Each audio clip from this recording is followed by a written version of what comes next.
আসসালামু আলাইকুম। আশা করি সবাই ভালো আছেন। আল্লাহর রহমতে আমিও ভালো আছি।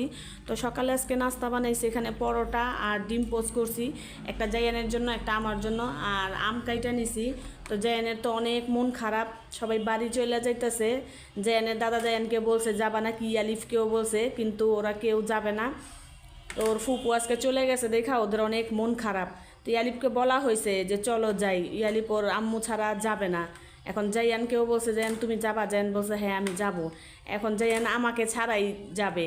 তো এখন যাইতে দেই না, দেখা জাইয়ানের অনেক মন খারাপ। ওরে বলতেছে আসো নাস্তা খাওয়াই দেই, ও এখন নাস্তা খাইতে চাইতেছে না, বলে না তুমি খাও, আমারে যাইতে দিলা না দাদার বাড়ি, ওরে যে আমি এখন একা একা যাইতে দিব।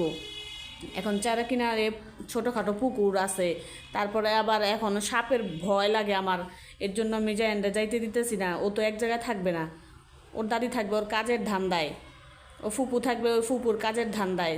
এখন ওরে কে সামলাইব? হ্যাঁ বলো, তুমি একা নিজের সামলাইতে পারবা? কথাই বলতেছে না আমার সাথে যাইয়ান একদম। নাও নাস্তা খাও, নাস্তা খাওয়া চলো আমরা বাহিরে যাই। যাবে বাহিরে? কেন? একা ঘরের ভেতরে কীভাবে থাকবা? ধরো ধরো, বিসমিল্লাহ। হ্যাঁ আমরাও যাব, ঠিক আছে।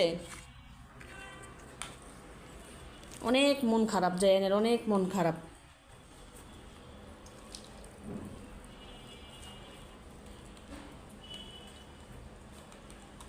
তো নাস্তা খাওয়া শেষ করে যাবো, একটু নিচে নামবো। জায়ান মুরগি খাইতে চাইতেছে, তো ওর জন্য একটা মুরগি নিয়ে আসি, আমারই যেতে হবে, বাসায় কেউ নাই।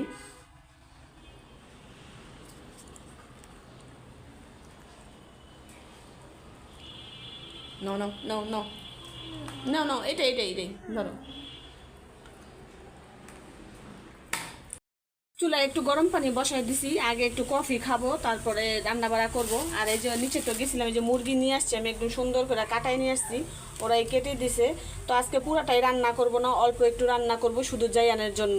তো খাওয়ার মতো তো কেউ নাই, আমি আর জায়ানি খাবো, এই কারণে অল্পই রান্না করবো, আর বাদ বাকিটা ফ্রিজে রেখে দিব। তো কফিটা আগে খাই।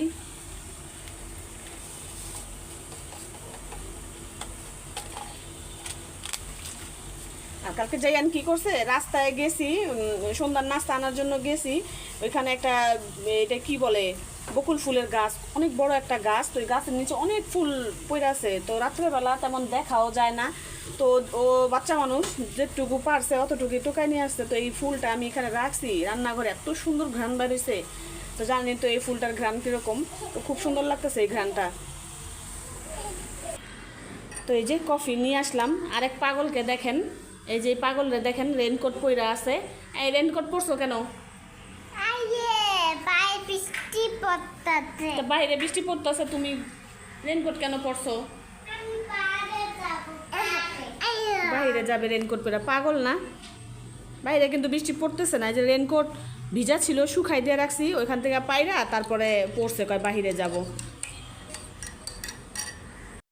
মুরগির মাংস রান্না করার জন্য আমি এখানে যে সব ময় মশলা নিয়ে নিছি, এখানে পেঁয়াজ নিছি, তারপরে হলদির গুঁড়া, হালকা যে রসুন বাটা দিছি, মরিচ বাটা, গরম মশলা, কালো এলাচ, সাদা এলাচ, তেজপাতা, তেল, লবণ সব কিছু দিয়ে নিছি। তো এটা হালকা একটু পানি দিয়া কষাইতে দিয়ে দিব রাইস কুকারে। আর এদিক দিয়ে মুরগিটাও আমি কাইটা নিব, তো হালকা একটু পানি দিই। মুরগিগুলি কাইটা সুন্দর করে ধুয়ে আমি যে এখানে ময় মশলা মাখাই নিছি, তো মুরগিগুলি হালকা একটা ভাজা দিয়ে নিব। এখানে আলুও কাইটা নিছি জায়ানের জন্য, ও তো আলু মাংস তরকারিতে বা যে কোনো সবজি তরকারিতে আলু খাইতে খুবই পছন্দ করে। এই যে তেলও গরম হয়ে গেছে, আজকে বড় বড়ই রাখছি।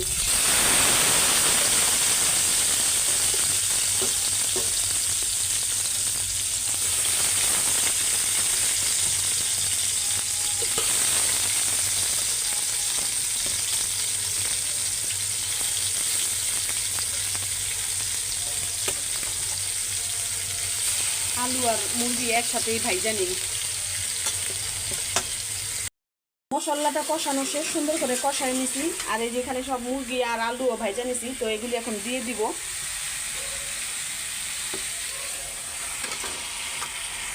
একসাথেই দিয়ে দিলাম।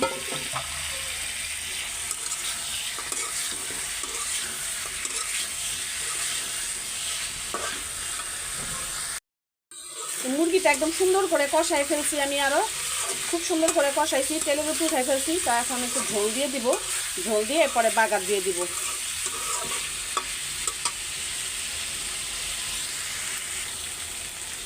এই যে ঝোল দিয়ে দিই।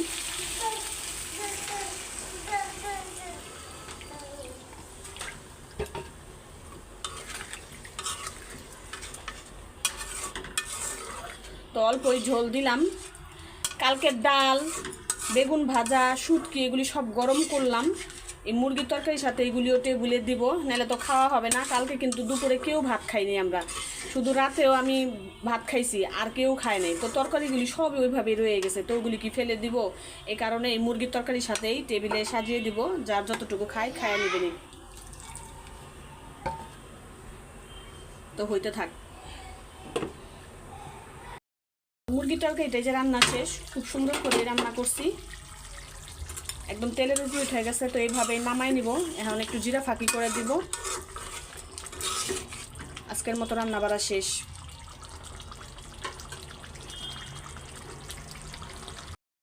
রান্না শেষ করলাম। তো এইখানে এই যে জায়ানকেও খাইতে দিছি, ও খাইতে বসছে। ইয়ালিপের দেখা দেখি, ইয়ালিপের তো খাওয়া শেষ, সবারই খাওয়া শেষ, শুধু আমি আর জায়ানি বাকি আছি। তো ওরে দিছি, ও শুধু হাসতেছে ইয়ালিপের দিকে তাকায় তাকায়। ওর যেহেতু খাওয়া শেষ, এখন ও বলতেছে আমি আগে খেয়েছি, তুমি পরে হয়ে মানে লাস্ট হয়ে গেছো। তো এই জন্য মন খারাপ করে বসে আছে যে আমি শেষে খাইলাম। তা আমি বলতেছি বাবা, মন খারাপের কোনো দরকার নেই, যে আগে খায় তারে বাগে খায়। তুমি আগে খাইছো, তোমার এখন বাঘ খেয়ে ফেলবে, ঠিক আছে? তো ছোটোবেলায় আমরা যারা এরকম আগে পরে খাইতাম, সবাই আমাদেরকে এরকম চেতাইতো। আমার মানে বড় যে কাজিনরা আছে তারা চেতাইতো আমাদেরকে এরকম করে করে। তো এই যে সুন্দর করে যে মুরগির মাংস রান্না করছি, একদম তেলের উপর উঠে গেছে, খুব সুন্দর করে কষা কষা করে রান্না করছি। আর এই যে আমি কালকের বেগুন ভাজা গরম করছি, শুটকির তরকারি, আর এই যে এখানে ডাল। তো এগুলি দিয়ে এখন দুপুরের খাবার খাবো।